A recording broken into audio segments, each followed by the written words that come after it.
Don't just tell them what you're doing or tell them what your business is about, show them. So it's not just for testimonials, it's like bringing them along in the journey. It's going back to last week's episode on the personal brand, like bringing them along on who you are, what you do. But show, don't tell in a testimonial point of view would be get your clients and customers to show what they've been doing and show how they've been using the product or service, because it's just so much more effective. Welcome back to another episode of Bulletproof Studios, where we talk about all things growing your business, growing our own business, and inviting multiple other entrepreneurs and business owners on. Today we are talking all things testimonials. Now, when we were doing a bit of research for this, there's two parts to this. There wasn't much that came up explaining the value of testimonials and, more importantly, how to record good testimonials. And the reason we wanted to record this today for you guys is because recently we've been using that as a powerful recording or powerful content for our clients, which is ultimately bringing them in more business. So, Jill, how are you? I'm good, how are you? How is Pregnancy Diaries going? Pregnancy Diaries, so we're now 26 weeks today, and the baby is the size of an iceberg lettuce. Nice. It's growing. She's growing. She's grown. I keep saying she. A bit of a side note before we get into this. I accidentally revealed the gender of our baby, but we did say it on this podcast. This was like a very Easter egg that we said on episode 2, I think it was. Anyway, our gender reveal was me holding up a mug on my story saying, I wonder if I'll have pictures of my daughter's face on this. And then as soon as I posted that, about half an hour later, Jill was like, we've not told anyone. And I was like, well, do I delete it? And I had like a couple of hundred views at that point, and I was like, let's just go with it. So yeah, we're having a girl surprise. Can't wait. So last week in business, normally we do like a little review in that. I want to do maybe a wee bit of a different spin then. So we've used testimonials for the last couple of clients that we've worked with, and we just got a new client that's been on board who is they've got a local business that's been running since 2004, and we looked at the reviews and testimonials that they had, and they had some, but I think this is what sparked this idea, because they only have 40 for how many years in that business? Almost 20 years in business. Yeah, you should have a lot more. Yeah. If you're running a business for that long, it means it's successful, so surely you've got happy customers. Absolutely. So why do you think, because it's very common across all industries, that testimonials or reviews as well is very low? I think it can sometimes depend on the type of business as well, because if you think of, if you've ever been to a restaurant and they say like, they'll put like the QR code for TripAdvisor or Google review, whatever it is, and say like, I was your server, like, can you make sure you fill out the review? Like, I think that's more common, but I think for a lot of businesses like product-based businesses, maybe A bit harder. Yeah, well, maybe not even harder. It shouldn't be harder, but I don't think they do it as much. And I think a lot of older businesses, like, I'm not saying that client is an older business, but like you said, they've been in business for about 20 years and they've not done a whole load of marketing because they've not needed to. And now they've got to the point they're like, actually, we kind of need to be doing stuff now. What we've been doing in the past isn't working for us. So I don't think people are against it. I just don't think they think of it. They don't think of it as something like, like, I've had a good customer, like my customers had a good experience with me. Why don't I ask them to tell other people about it? Do you think it's more a UK thing or an a worldwide thing? I was going to say American. Well, I think Americans are very big on, like, saying good and bad. Tip your server. Not tip your server, but like review your server. But I was thinking this because you're more likely to leave a bad review. Like, we're all that quick is the to thing leave as a bad well. review. People are very quick to leave a bad review. I've left bad reviews before, but I also go out my way to leave good reviews even when I'm not being asked. But I don't know if that's the marketer in me. Yeah, it's like coming out. It's like you're impressed with the experience. Yeah, like if I've had a really good experience somewhere or I've had a product which has been absolutely amazing, I will go and review that because I'm like, people need to know about this. But I don't know if that's just because that's my background of marketing. A story like we'll just tell quickly before we get into this is someone recently, we use Tom the painter. Like, he does an exceptional job, and when there's an exceptional service, I feel like I want to create a post or I want to tell people about it. You get excited. Yeah, because it's like, it's not just like you think maybe this might be an insult to him, right enough, but like painting's paint at the end of the day. And I very much wore that lens for a long time. We've had painters that have came in the past and it's like, yeah, okay, they've done the job, I guess, and okay, it's a bit messy and all that, but paint's paint. And when because he lived in our estate, and someone recommended him, and we were like, okay, let's get him out. And I was like, okay, like, it's pricey. Well, not pricey, but it's like, I can, like, you always think of your own time. You're like, I can paint it for a couple hours of my time, or I can pay someone to do this. And it was like, right, fuck it, let's just get it done right. And that was the first time I remember walking in. I was like, holy shit, I'm actually so impressed with this. Like the level of like service not even service, but the quality of the work that you've done. And he's getting where I can leave a review. I know, it's like he's not got his things like. But you can post in the Google, page and refer him work and everything like that. Anytime, like, because we have like a wee street Facebook account, Facebook group. So if anyone says like, can you recommend a painter, I'm on straight away and like, Tom, please go to Tom. Some of my clients that used to follow me, one of my clients who came from Cumbernauld, and her friend was a coach in Falkirk, Stirling, and she messaged me, I remember, when we got our office painted. She's like, who done your painting? And I sent him the details. I don't know if she ended up going with him, but I was like, he is amazing. So that's an example of like good service. Obviously, there's another part to this conversation about working on your delivery and your product and all that sort of stuff. But let's just assume that you have a customer base, and we've got a little bit of a sidestep here on how to get more testimonials, and there's a strategy here if you don't have a ton of customers. But even if you have one customer here, what we're going to run through in today's episode will help you with that.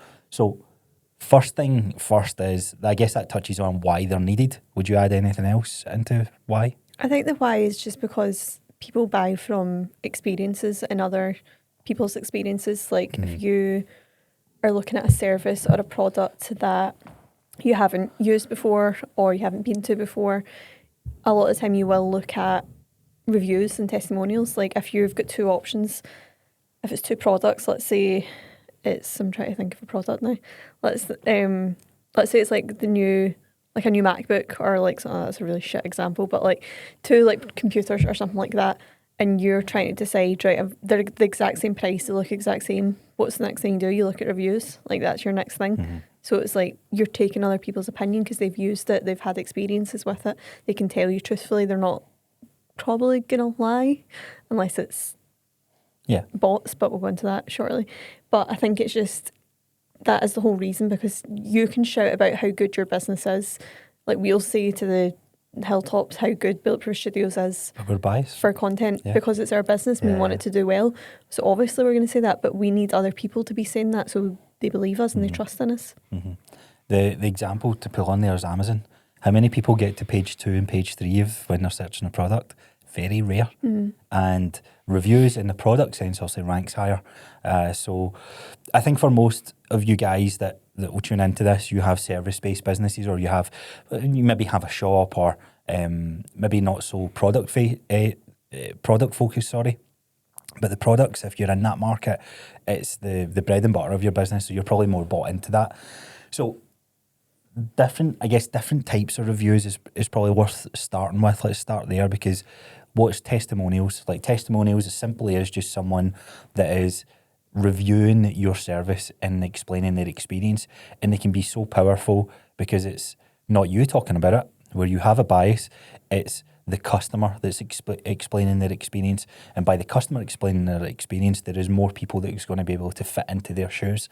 An example I use here is I've been overweight in my past, but I've never had to lose 30 kilos of weight. Now, me working with a client who loses 30 kilos, they can talk to that experience much better than I can. I can talk about it. I can talk about strategies and all that sort of stuff. But a lot of people are going to relate to someone else being in their shoes than me trying to be in their shoes. Yeah. Exactly. And that's a great way of kind of looking at it. So different types of testimonials. You have the first one, which is written.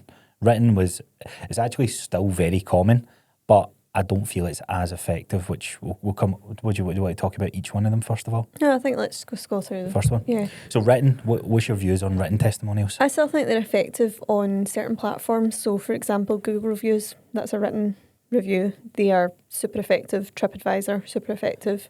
Things like that on certain websites. They are effective, and I say certain websites because, so for example, if I was buying something on Boots, for example, I go, not like shoes, like the Boots shop. Like if I'm trying to decide between two moisturisers, the written reviews will help me decide that. Oh, so do you go into that? yeah, so I'll go into reviews and be like, if I'm between a couple, I'm like, oh, I don't know. But on the other side now, I'm just thinking that I'll probably now go onto TikTok to see like what is... Well, so the buying behaviour's actually Yeah, changing the buying a bit, behaviour is definitely changing because your reviews, I think, are definitely still important on your website, but I will also maybe back that up by searching on TikTok, being like, is this L'Oreal moisturiser good, or like, what's the top 5 moisturisers right now? Like that kind of thing. You're looking at me very blankly because you're like, I don't know. I get where you're going. But like, I back it up with that. Yeah. But I still think written reviews are still important because you've still got, which we'll go into probably soon, is like a whole load of other types of reviews like video and photo and stuff like that that maybe aren't, not everyone's comfortable doing. But then also if you want a quick review, like I feel like the written thing is more easier to do, I guess. I always see, like, because I've still consumed a lot of the coaches' content, like a client responding like a win of the week, and they'll screenshot that and WhatsApp and throw that up. And I think that's like the different ways of capturing that. Testimonials, you think, okay, it's sat down, it's professionally shot, and it doesn't always need to be that. There's a fine line between what's a review and what's a testimonial. And I know we're getting into semantics here, but someone reviewing the experience, reviewing the product, whereas a testimonial is usually like a success story. So that's really how you can determine them. But I think we'll lump that into the same sort of part of the conversation. So written, yeah. Even LinkedIn is probably like when you're seeing written testimonials and that sort of thing, like I don't know if you see it as much actually in LinkedIn, do you? I was going to say, what do you mean on LinkedIn? Like someone writing their experience, because it's more a written platform than a video. I know they're changing and all that sort of stuff, but I don't know. I think every platform's going to be different. Yeah, I think so. I think it's like Facebook business pages as well. They're another place you're going to get reviews, good and bad. Yep. Remember randomly we started getting a bad review. Someone was drunk one night and we had an ad running and it was cold in the room, so Jill's nipples showed in the ad a wee bit, and this guy was obviously scrolling. I don't think he had anything he was down in England. He had nothing, he never used the studio. And just left a 1-star review and was like, what was it? He was like drunk, wasn't he? Yeah, he was a horrible guy. So it was like 2 a.m, and then he also woke up the next day and we had replied and that sort of stuff, and then it got deleted. Yeah, thankfully. Yeah, but it's things like that. Like I think also got deleted because my dad seen it and he replied to him. Like I not remember my dad seen it on Facebook and he replied being like, "Who the f do you think you are? I'm coming down to find you," and all this. But also that was like it can make or break small businesses though. Yeah, so. And to be fair, a lot of people seen that on our page and like our actual clients and went on and left good reviews to say to us, and they were like, "Who is this guy?" And we were like, "We have no idea." And they were like, "We're going to go leave reviews." And that's a good thing about building up goodwill with clients. I'm like, you could have done that ages ago and left a review, but thanks for doing it now. But now we're a couple of years down the line into business. I know we've got a better efficient system using automation and all that sort of stuff, which we'll come on to. So written... I'd also say, note, my nipples weren't shown, it was the outline of it. Oh yeah, I probably should say that. So the room was cold, so they were like pointing on in my the t-shirt. Yeah. It's not a big deal. Everyone has nipples. I know. There's some nasty old men that were coming. I was getting so annoyed. I really went into my full feminist rant, being like, it's a nipple. Like, sex sells. We got inquiries. I got an OnlyFans offer. No, I know. But that just shows you that the inquiries you want to get through to the business. But it's just ridiculous being a woman in business. That's going to be my own solo podcast. Yeah. I'm going to do an episode on that. It can be a separate one. I think I can join that, can I not? Could I interview you? As a woman in business, here are the top 10 things that men have said to me over the past 2 years. That'd be a good social post. You should be doing that as a swipe post. I should, because there you go, write that down for content. There's a bank up here and I just get really angry. Right, anyway, it's written content. Anything else we want to say on that? So we've got 3 different types of content that we've written down that you can create testimonial or reviews. And then there's also different platforms that you can get them in. The next one is, I guess, similar to written, but picture. Picture testimonials or reviews could be the picture of the text and then put on the client's result. So a common one that you see in the fitness industry is a before and after. The car garage that's fixing the bumper, before and after. A house that's going from it's getting rough casted, before and afters. Before and afters are a great way of doing it. Not all businesses can do before and afters. However, if you can, then it's a great way of showcasing the result, because like a picture can be a picture can be 1,000 words. That's a quote, isn't it? Sure. I'm sure it's along those lines. But it's up to the perception, because someone will see a living room that looks like theirs, and then when the fireplace is put into it, it's like, they can then start to envision and play the sort of what they're looking for, whatever the product may be. And then there's a whole part of like taking the written words and putting it into, I guess, like a design. Like a lot of people, you'll see that they'll do like the Canva design on Instagram of the text, which is good, but I think it's getting, I don't know if it's just getting a wee bit worn, or I'll be honest, and it's hard, because this is the thing you have to disconnect from when you run your own business. Just because you have a view or a bias on a certain way of thinking doesn't mean it's right. So for me, I never ever read them. I hate reading personally. I'm more an audio and visual and listening type of guy. But when there's a long caption and a long post, I get bored, even though it's someone like, I'll listen to everything that Hormozy puts out, for example. Very big fan of his work. But when there's long captions and that sort of stuff, even with that, I struggle. I'm like, it's like the brain rot that's happened in my brain from TikTok and scrolling. I'm like, I want to scroll away from that. Yeah. So what about you? Would you say you'd read longer testimonials? I don't know, like not like, see when I see a Canva graphic and a badly designed Canva graphic at that, like that's kind of harsh. I'm just like, Subjective though, isn't it? I know, but it's just, and I don't know if it's coming from a marketing angle. I'm like, there's so many other ways you could have done that. But also it's like on the other side, you're wanting to get that testimonial and that story across. So I get why they've done it. I think if it's like email marketing, for example, I think that's good to maybe include a review or a testimonial. And if you do a weekly email or however many emails you do, like a month or whatever, even if you're including a bit of a snippet. I mean, like we've got an offer on where we've got availability on our business, and also here's what Dale had to say about it. Like he came in, he done this. So it's like it's quite good to like mix it in that way. Some of the first testimonials I got for my coaching definitely drove more business to me, but they were long Canva graphics. The picture of the client, and then on the right hand side it was the text.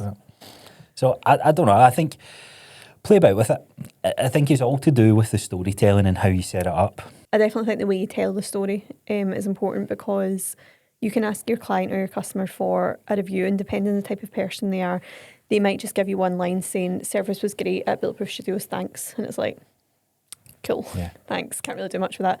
But then you might have another person who is just more, and it's not that they had a better service, they're just better with their words or better with their feelings and emotions. So they're better at telling it. So, but if you can ask certain questions, so rather than being like, hi, can you leave me a testimonial, it's in their hands of how they're going to say it. It's like, right, well, could we ask certain questions? What do we want to get out of this? Like, if it was us, right, how did you find the onboarding process with us? How did you find your experience actually in the studio?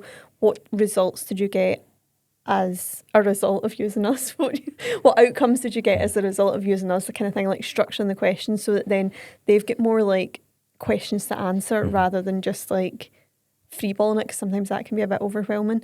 And then that's how you can start to tell that story. And then if you are doing written stuff, like if it was an email or if it was a blog post or something like that about the testimonial, you can kind of help tell that story through those quotes. You're not changing what they said, but it's just like storytelling rather than just being like... Yeah, there's nothing, and this actually ties into the last point here, which is the video. You put a camera in front of most people, most of your customer base, they will freeze up, they will stiffen up, and they'll be very rigid. Whereas if you just have a natural conversation with them, you're not saying, right, okay, this is a question I'm going to ask you. Straight away, a lot of people get in their head and overcomplicate it and overthink it. Whereas if you're just going back and forth in a conversation, you're like, I'm just going to be curious about the conversation, curious about my questioning, and leave the questions open-ended and see what they respond with. You'll get some absolute gold pieces of content, pieces of testimonial. Right, so yeah, video is obviously the last one, but just before we move on to that, pictures, they can, again, most social platforms, Google reviews, you can leave a picture. Amazon, when you think about it, you scroll down and you're like, okay, I'm buying this thing. What does it look like in person? Again, it's very visual, so you can leave that on your reviews. So very powerful if you're selling a product or even a service that has an element of before and after, and you don't have before and afters to post, or an element of it, then you're leaving maybe some lead generation on the table that you can get from you. So videos, I think this is something that this is obviously our bread and butter. So we're biased because we're passionate about videos, but most content that you consume now is video content, and there is a bit of if you want to stand out from all your competitors, there's still a bit of an element where people are scared to be on video and be on camera. So you can play that to your advantage by creating video content, and that will separate you from the garage that's down the road that's thrown up the texts. So straight away, like, video is something that people want to see, because especially local businesses, everybody's like connected in some way. So if you have a local business and you do a video testimonial, people are going to go, oh, that's such and such, and they're more likely to engage with it, and they're like, fuck, that's a great experience. And then it puts your business on the map.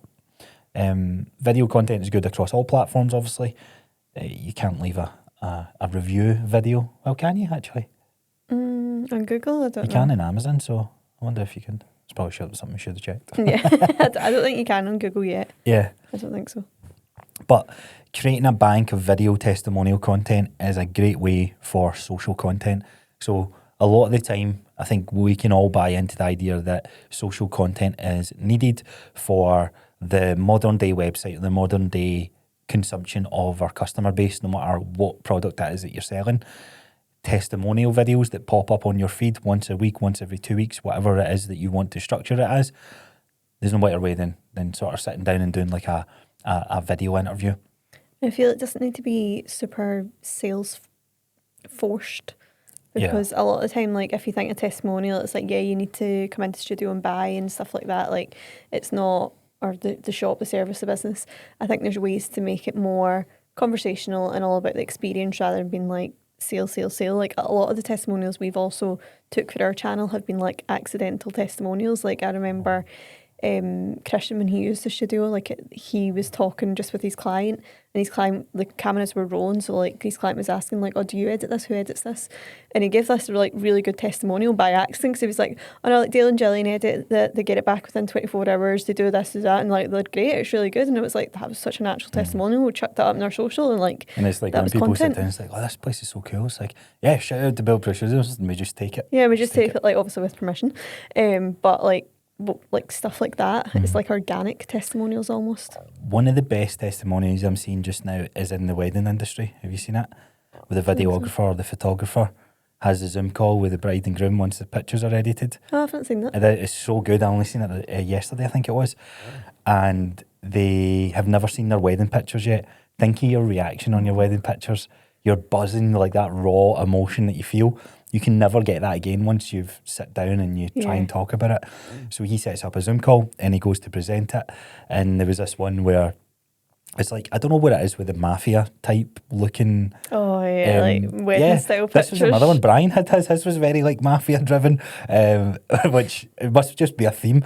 But they all looked like gangsters and badass, and he showed it, and the wife was like, "Oh my god!" And it was like, he didn't have to do anything. That was just a raw captured moment. That's so where video content is. It's so valuable, and it's all. And I know, I get there's a tech side of things. How do you do all these things? But if you can find a way to like capture that first initial experience, like one, because I seen that and I was like, how can we replicate that with some of our clients? So the fireplace one, it's like if it's a big sort of rip out and install process, it's like, would the customer be up for like the whole blindfold thing and then reveal type thing? Yeah. What was that TV show, like Home Improvements? Home Improvements, and it's like they don't know what's happening. Yeah. So it's like that. It's if you get that content, nobody else is doing that. And it's such a good way, because straight away it's like you're displaying the product is worth buying, there's trust that's built into it, and everything sort of comes off the back of that. Yeah. Do we want to talk about anything else on the video side of things, or do you want to go into the actual practices of building a strong testimonial? I think go into building it. Okay, so we've had a couple of clients that we've used different methods on setting up the testimonial side of things, but we always need to pull it back to, if you're sitting down to create content that's testimonial focused, why are you doing that? And you're doing that because it's going to help drive more leads into your business, and it's going to drive a better quality lead and more likely for someone to buy from you. All it is a trust building exercise. So knowing that, back to what you said earlier on, no, you didn't say that. Show, don't tell. This was off camera, wasn't it? Yeah. So you want to show the experience, not tell it. Talk a wee bit more about that. Yeah, I think it's the show, not tell method on social all the time. So it's like, don't just tell them what you're doing or tell them what your business is about, show them. So it's not just for testimonials, it's like bring them along on the journey. It's going back to last week's episode on a personal brand, like bring them along on who you are, what you do. But show, don't tell in a testimonial point of view would be get your clients and customers to show what they've been doing and show how they've been using the product or service, because it's just so much more effective rather than saying, hi, this is Dale, he lost £20 doing this, and this. Okay, actually, let's get Dale on and he can show how he's done this. Yeah. Like, let's put, and this is starting to get a wee bit more like savvy with your video editing and stuff like that, but if this was Dale who lost £20, have we got any footage of him before, what he was like after it, working out in the gym, doing different stuff? Like, you can get really creative with it. So it's visual, there's a visual aspect, but this is where the storytelling is important, because it's like, well, right, everybody, £20 is a buzzword or whatever the numeric number is, but what did that mean for your lifestyle? I had no energy when I was trying to play with my kids. That's a deeper connection to the experience that they're facing versus that comparison to then versus now. It's like, I've got more energy, I can run up the stairs. I think that was one that was in Jordan's testimony. It was like, how's this showing up outside the gym? And the client went on to say that I would never been able to climb 3 flights of stairs, and it seems ridiculous, but I got to the top of those stairs and I had so much energy and I could have done more, and that felt really good for his mentality and all that sort of stuff. That's relatable. Not, I lost £20, because straight away the barriers are up for people, because it's like, I've tried so many times before, I don't think I can lose it. Clickbaity, it's like, is that real? Like, is that what actually happened? Like, and this is probably worth segmenting into. So I was saying to Jill before this, I truly believe when Amazon became more and more popular, it killed written testimonials because of the bots that started like swamping the internet. And I don't know if this was from mentorship advice or it was like sleazy sales tactic advice, but people were putting fake reviews and fake testimonials on their page, and it just sort of got everyone questioning, is this real or not? This is for Amazon, because you said Amazon in general. Amazon. Oh, no, Amazon. It was Amazon. It was just a bit people selling products. That's called Amazon FBA. FBA. But that's not a mentorship. FBA is the method of selling. Yeah, but it's just Amazon. I know it's just Amazon, but you explained it better to me earlier.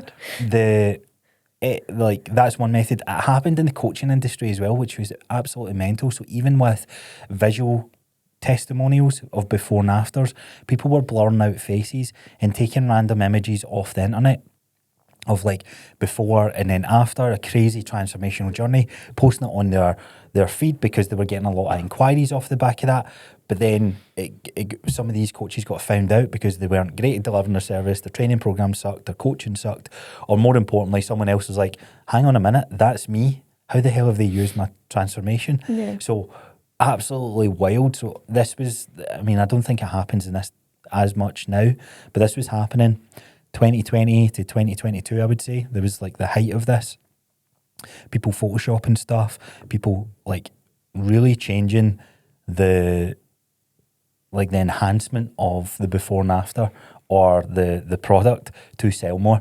And I think that just got all our skepticism alarm bells ringing, and which is why like it's very hard to fake a video testimonial. I think there's still ways that it can be done. Yeah. Currently, AI is obviously getting absolutely wild, but it seems to be the one that you can get this authentic, raw approach across. Yeah, I would agree. So how do we create them then? What's the best way going about it? I think because a lot of people think sometimes they need to give their clients or customers something in return to review. So for example, it might be us, like if we ask some of our clients to review, it's like, we'll give you money off your next podcast booking if you don't mind leaving us a review. We started doing that, and then we were like, should we really need to be offering, like, even though we're asking them, that was just a Google review, so it's like, even though we're asking them to do that, like, if it's a long-term client, it's like, do we need to be offering something in return? I think that's down to the person in the business if you want to start doing that. Or a lot of like clients we've worked with doing testimonials, it's like, no, my clients are more than happy to sit down and talk about the results because they're so happy with it.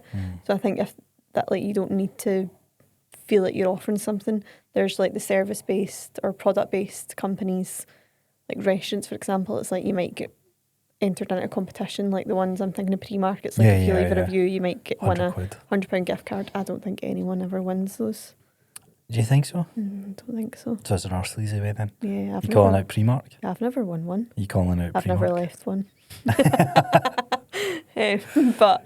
But like, it's like, that is a way of doing it. I think it's, you also just need to get out your comfort zone asking as well. Like, again, it's going back to like creating content. Like, this is going to help your business succeed, so you need to get out your comfort zone and just be like, look, can you leave a review on Google? Would you be up for doing a video testimonial with me? That kind of thing. Yeah.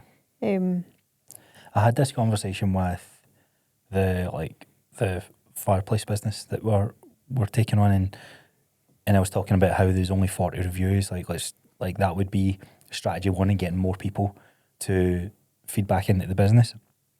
And we were talking about like paying for a coffee, because they've got the payment of the service, and it's like how nice is it for them to say, like, thanks very much for your business, this coffee's on us, if you like what we've done, then would love it if you can leave a review, which we'll obviously get on to. Do you want to go into that just now, like the automations and stuff? Yeah. So we've done something very recently to automate that process, and I think this is why there's a lot of things that we need to do as business owners to run the day-to-day. Content, what type of content, management, getting leads in, marketing, sales, delivery, like the list is endless. So when it comes to like the current base of customers, it's like, okay, they're in, I need to get my next customer in. And yes, there's a system that delivers the product to them, but there's not a system that's then created that feeds back the experience that they get, good or bad. And that's what we've done recently, so you can talk about that. Yeah, and I think like some business owners might listen to this and be like, that's the most basic thing ever. This is not new, and it's not new. It's just something we didn't have in place. So like we use a CRM system that allows us to book clients in for their podcast booking, for example. They'll get an invitation that goes in their calendar that just says your podcast booking's then. They'll get a reminder 24 hours before, and then a few hours after they've left the studio, they'll get a follow-up email that we've set up through an automation that'll say, thanks very much for coming to the studio. It was great to see you. We'd really appreciate it if you could leave a review on Google. Like, we don't need to, like, that work was done like last month, like to put that in place. Now we don't need to sit and ask for it. So every time someone leaves the studio, they're asked, do you mind leaving a review on Google? And they do it most of the time if they look at their emails. So like that work's been done, we don't need to ask.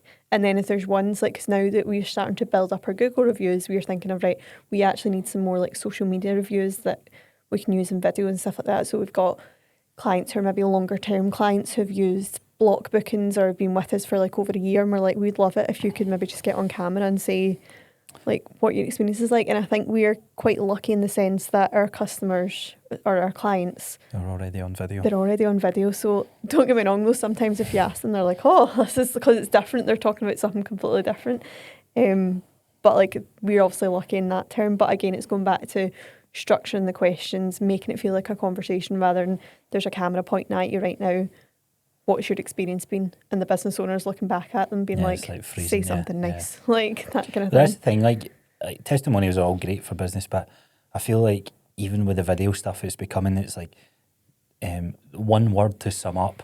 And I feel like, I know we all want to be the best gym, coach, marketing department, but like, I don't know, I'm starting to shift a wee bit away from like that opinion. It's like, I don't want my clients to go like, oh, this is like the best. It's like, no, it's not. Like, the community is built just by a bunch of people going to the gym. Everybody's got their own unique community. Doesn't mean your community is better. So like, rather than speak about the community, speak about the experience. And I feel like sometimes it gets muddied. It's like, right, I want you to go on camera and explain how we're the best. And it's like, again, you're missing the point. It's not how you're the best. It's how your customers' experience is being the best for them. Because their best experience is completely different. Just like how the testimonial shoot that we done with the rugby guys I was about to say was that. completely different to the testimonial stuff that we done in the gym. And sometimes I think it's better or easier sometimes for the people doing the testimonial when it's not the business owner that's doing it, if you know what I mean, aren't asking for it, which is, again, easy for us to say because it sounds like a plug being like, just get us to come and film your testimonials. But like when we were doing it with our rugby client, like he was away teaching the kids rugby and we got some of the parents who were there watching being like, would you mind saying a few words about what your kids' experience has been like? And because it wasn't the guy who coaches just sitting there, I think they felt a wee bit more comfortable, and they really like opened up about how their kids' behaviour had completely changed, like their outlook on life had changed, like they were so energetic. Some of them had kind of like ADHD and stuff like that, and how it's absolutely like helped them like with that. So I think having someone else there that maybe doesn't know that story, because the coach probably knows that and maybe just brushes over. That's what I would have changed about the first one we done with Jordan, because we let the coach, the business owner, run the testimonial stuff, and I think his clients felt a wee bit awkward because they were like, well, you already know this. Yeah, Some of them were better at speaking than others, but there is an art to interviewing, and that's the storytelling part, where if you can bring someone that's just really good at questioning, it can be anyone. If you get somebody in your family, draft them in for a day and get them to ask or curious just another questions. team member or Yeah, something. just say, like, all I want your job to do is be curious about this person's journey. And we've got a couple of, like, the basic questions is like, what made you sign up in the first place? What was the pain that you would experience in your life, whether that's the business or it's the personal, whatever the journey is? How has it changed now, and how does it show up outside that? And from those three questions, you get quite a lot from that. Mm-hmm. So how do you use testimonials? What's some of the ways that you can use this piece of content? Because ultimately, it's a trust-building content. Mm-hmm. What's the other word? Trust-building exercise. No, it's not an exercise. It's it's like a piece of trust-building. Build trust. Hmm? A way to build trust. Yeah. So it's a piece of trust-building content that can sit in your toolbox, and you can deploy that to get more business. How do you do that? Yeah, that's what I was going to say as well. Like, it's a lot of people think, right, we've got our testimonials, let's put them on social media, we'll post them once, and I'll get hundreds of leads off the back. Hundreds of leads, and that's it done, and we don't need to do anything else with it. Right, let's repurpose that content, which is another episode that I think we need to do, is about repurposing content. We've got one testimonial here. How can we make the most of it? Let's put it on our website as a video, if we've got the video, or as text, depending on the style of your website. Let's put it on our social media. Let's do an email campaign about it, about Dale's story, about whatever it is. Let's use it again if that certain topic comes up. So if you've got a client or a customer who's coming to you and been like, oh, I'm thinking of using this service, but I don't really know, it's like I could tell you about it, or I could just, do you mind if I send you this quick video? Like, this was Dale's experience. Why don't you position, yeah. Like, why don't you listen to him rather than me spiel on about it? Spiel.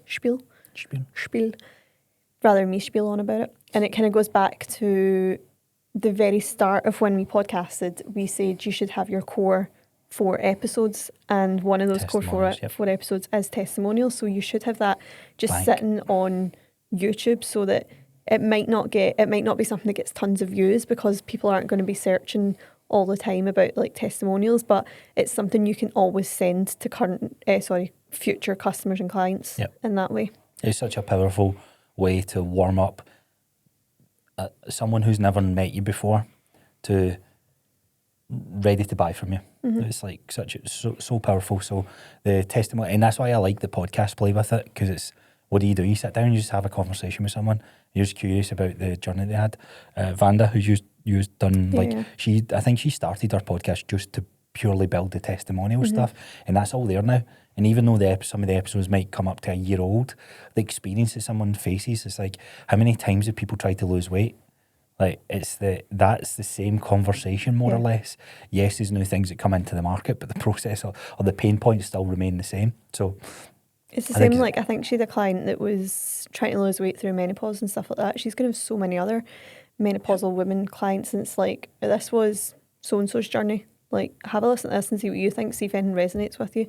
And it's not as if you're being lazy, as if like, I can't bother telling you that, but it's just showing somebody else's experience and someone else's journey. And it can work for, I'd say, any industry. Yeah, every industry. That's why way back when, or a couple of weeks back, it was like every business should have a core foundation of podcasts.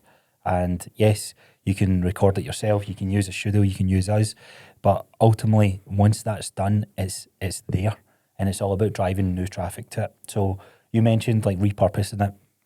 Once you've got your testimonial, you get social media content. Again, you can repost social media content in a month's time, but we'll do maybe a longer episode on the whole repurposing side of things. Next thing is obviously putting a bit on your website where you can highlight the video content and reels and the journey and whatnot. There are things like a landing page, just a purely like landing page that you can then drive Facebook ads or ad traffic to it. I really like that play. We've not done it yet, but it sounds like it's almost bulletproof. I like what I've done there. Yeah. We should start using that in our strategy bulletproof. plans. Our goal is to make this bulletproof. But I like that idea because it's like you're not selling them straight away. It's like, hi, are you someone that's facing X problem and experiencing X pain? Well, here's someone who had the exact same as that. Check it out. If you like, by the end of watching that, if you feel that it's something that you're interested in, you can click to book a call or you can click to the next step. It's just showing them the proof that your service works or product works. Show the proof. Show the proof. Right, so testimonials then. I think, is that everything? Did we cover off everything? We wrote a bunch of stuff on this whiteboard to like iron this out. I can't read Dale's writing, so. So we got the how to use and then how to create.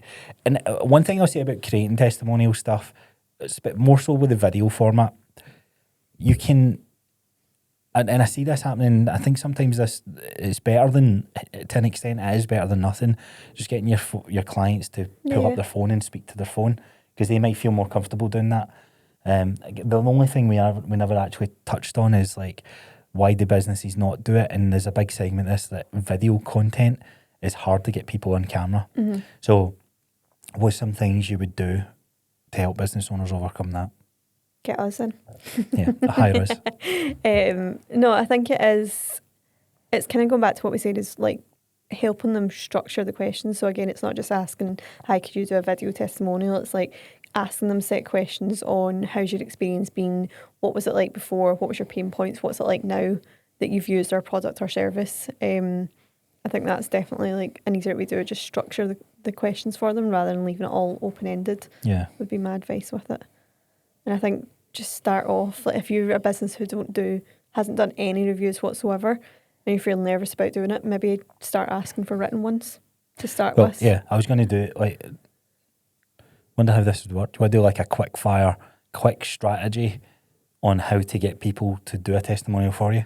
So like, for example, first one, you can discount or offer a free t-shirt if they leave a testimonial. Yeah. What kind of t-shirt?